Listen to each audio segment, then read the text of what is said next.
മനുഷ്യ മനസ്സിനെ ആനന്ദിപ്പിക്കുകയും ഉത്തേജിപ്പിക്കുകയും ചിന്തിപ്പിക്കുകയും അവൻ്റെ ആസ്വാദനത്തെ ഉദാത്തമായ തലങ്ങളിലേക്ക് ഉയർത്തുകയുമാണ് ഏതൊരു കലാരൂപത്തിൻ്റെയും ആത്യന്തികമായ ലക്ഷ്യം.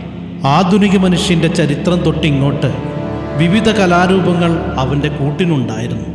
അവൻ ജീവിച്ച കാലഘട്ടത്തിൻ്റെ ശേഷിപ്പുകളായി, ആ കാലത്തിന് നേർക്ക് പിടിച്ച കണ്ണാടികളായി, അന്നത്തെ സാമൂഹിക ജീവിതത്തിൻ്റെ പ്രതിഫലനങ്ങളായി.